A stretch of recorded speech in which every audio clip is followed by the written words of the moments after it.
이 신약 성경의 저자들 마태, 마가, 누가, 요한, 베드로, 바울 그들은 우리가 그토록 전전긍긍하고 두려워하는 눈에 보이는 이 몸의 죽음에 대해서 거의 얘기하지 않습니다.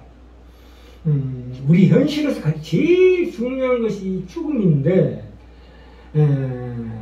오히려 이 눈에 보이는 이 몸의 죽음을 그들은 철저히 무시했습니다. 왜냐하면 예수께서 사망을 패하셨다. 한마디로 말해서 죽음을 없애버리셨다고 말씀하셨기 때문입니다.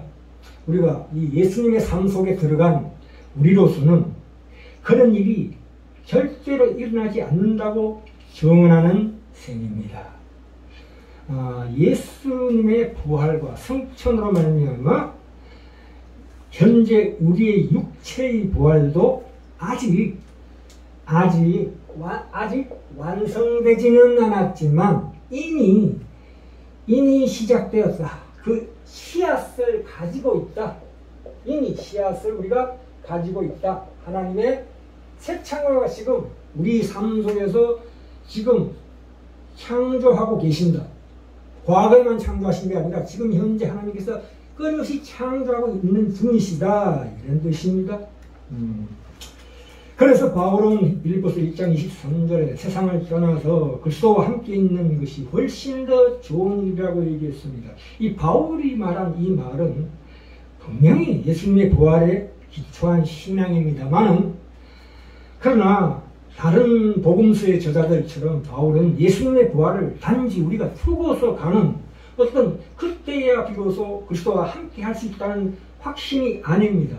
또한 그 이후에 최종적 부활에 대한 확신 정도도 아니고 이 바울에게 있어서는 그런 말 하는 그 마음의 진심은 뭐냐면 이 부활의 의미라는 것은 우리가 죽어서 가는 무덤 너머의 희망에만 독한되어 있지 않다. 예수님의 부활을 이미 예수님이 지금 주님으로 지금 다스리고 계시고 통치하고 계신 이 새로운 세상, 새로운 창조의 시작으로 보고 있습니다.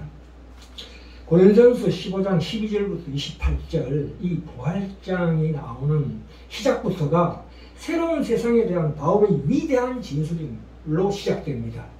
당시에 이교도 출신의 그 고린도 교인들에게 그들도 우리처럼 오늘날의 우리처럼 예수님의 부활에 대해서 말하는 바를 아직 제대로 이해하지 못한 것이 분명합니다. 그래서 25절에 뭐라고 나옵니까?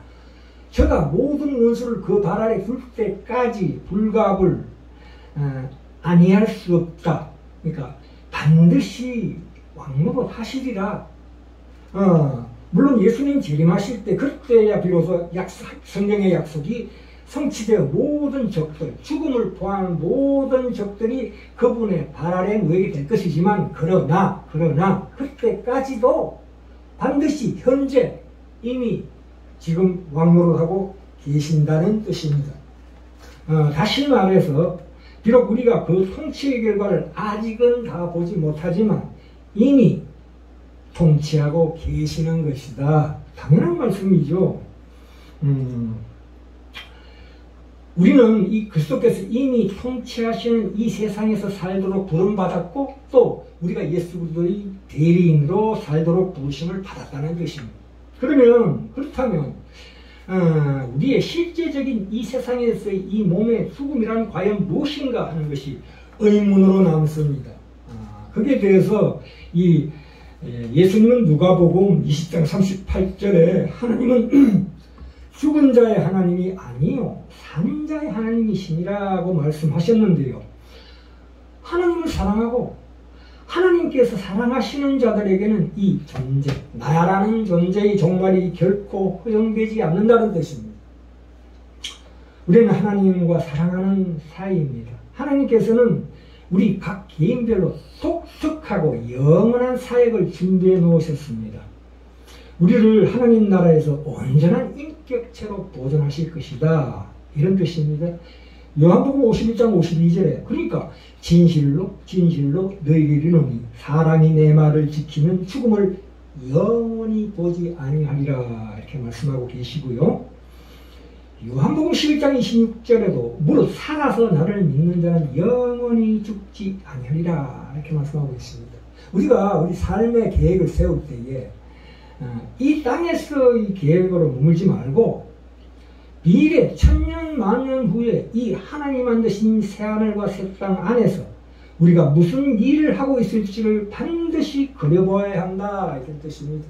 우리는 하나님의 충만한 세상에서 영혼을 보낼 숙명을 가지고 있는 종말 없는 영적 존재이고 육적인 존재이기도 하다 이런 뜻입니다. 물론 우리가 죽으면은 남은 사람들에게는 아주 기분 좋은 일은 아니지만, 그렇죠? 그래서 계속 반복적으로 이렇게 나옵니다. 우리가 그토록 두려워하는 죽음이란 고린도후서 5장 8절에 나와 있다시피 단지 몸을 떠나 주와 함께 거하는 것뿐이다 이렇게 말씀하고 있습니다. 이 초대교회 성도들은 몸이 죽어있는 상태를 잠자는 것으로 표현했는데요. 그 표현 속에는 우리가 의식을 잃는다, 죽을 때 의식을 잃는다는 의미는 전혀 없습니다. 예수 안에서 잠자는 자들도 마찬가지입니다. 요한복음 11장에 나오지요. 나사로가 병들었다는 얘기를 듣고 예수께서 원래는 그렇게 나옵니다. 일부러 이틀을 더 유하시고 나사로가 죽기를 기다렸다가 예수님께서 말씀하십니다. 내 친구 나사로가 잠들었으니 내가 깨우러 가겠다 이렇게 말씀하십니다. 데살로니가전서 4장 14절에도 우리가 예수의 부활을 믿을지인데 이와 같이 예수 안에서 자는 자들도 하나님이 저와 함께 데리고 오시리라 이렇게 말씀하고 있고요. 특별히 사도행전 7장 60절에도 이 스데반이 돌맞아 죽을 때에 주여 이 죄를 저들에게 돌리지 마옵소서 이 말을 하고 잔이라고 했어요. 잠잔다 이렇게 말씀하고 있습니다. 그러니까 우리가 의식의 대상이 달라질 뿐이다 이거예요.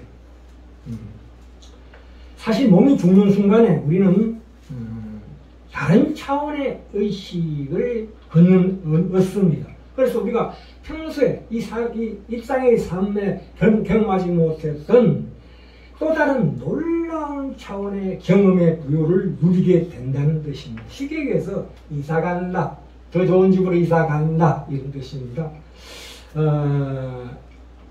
우리가 인간이 어떤 이성의 한계를 넘어선 어떤 엄청난 차원의 것은 사실은 그 벗어나는 일에 대해서 당연히 두려움을 느낄 수밖에 없으면 그건 정상적인 것입니다.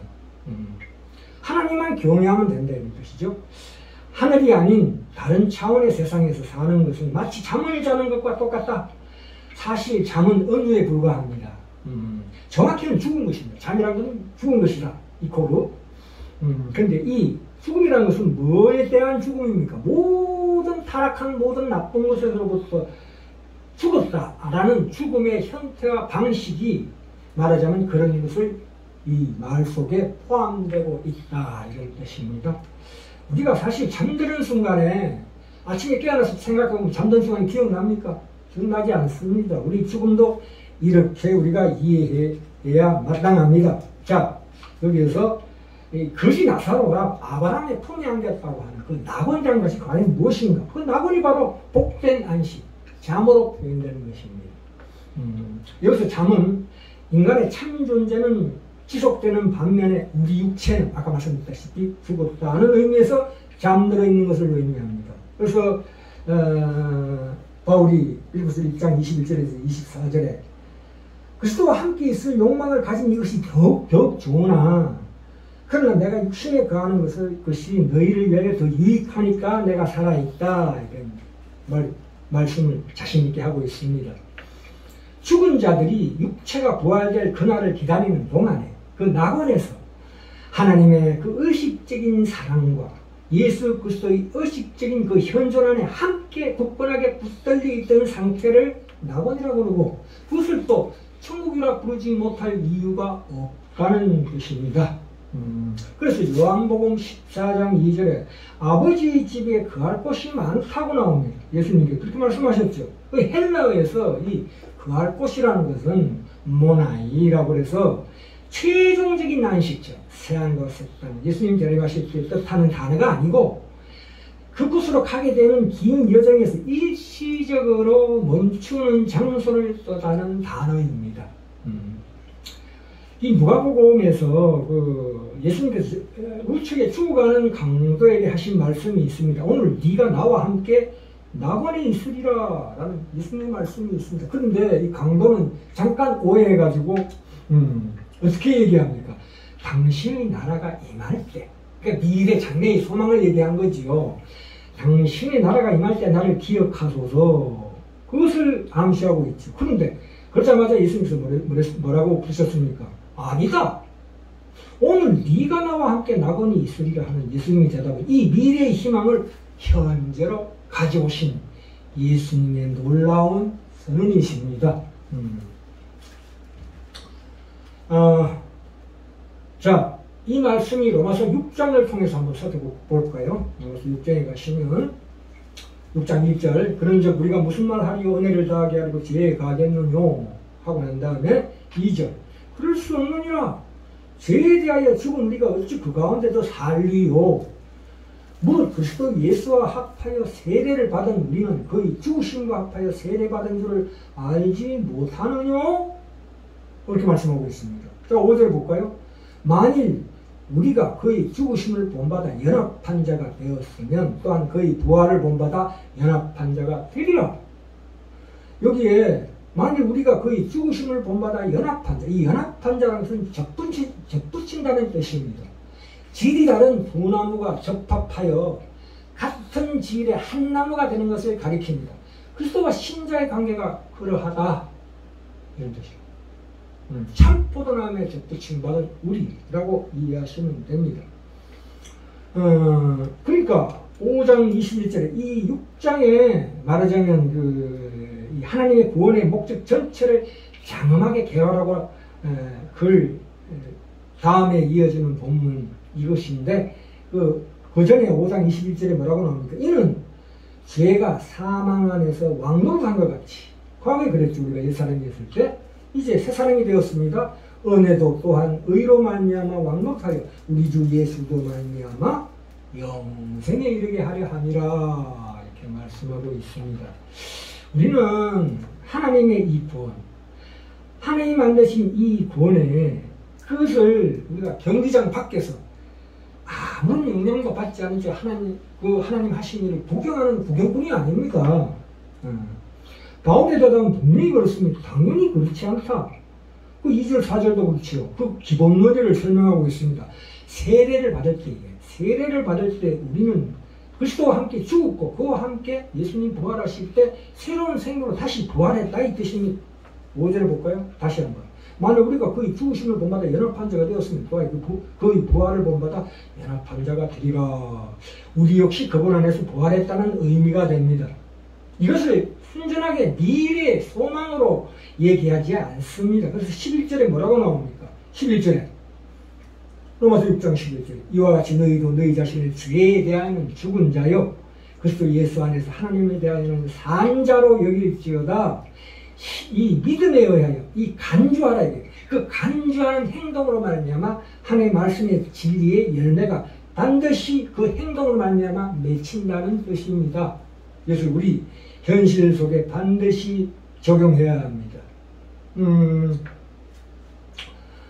이 11절의 요점은 그것이 현재의 경험이기도 해야 한다는 뜻입니다. 죄에 대하여는 죽은 자로, 그리고 예수 안에서는 하나님에 대하여 산 자로 반드시 여겨야 합니다. 예수님의 부활과 온 세상의 회복, 예수님의 부활과 온 세상의 회복, 그 중간 단계에서 인간의 회복이 있을 것인데, 지금 현재 우리와 우리 모든 것들이 지금 여기에서 하나님의 말씀에 대한 순종의 삶을 통해서, 물론 완벽하게 순종은 못하지만 어쨌거나 그 못난 순종의 부족한 순종의 삶을 통해서 지금 회복되어 가고 있는 중이다. 걱정 말아요. 이 세례라는 것은, 세례와 부활은 한 쌍을 이루고 있습니다. 세례받았다는 것은 하나님의 능력에 대한 믿음과 짝을 이룬다. 그리스도와 함께 장사되고 또 죽은 자들 가운데서 그를 일으키신 하나님의 역사를 믿음으로 말미암아 그 안에서 함께 일으키심을 받았느니라. 이렇게 말씀하고 있는 대목입니다.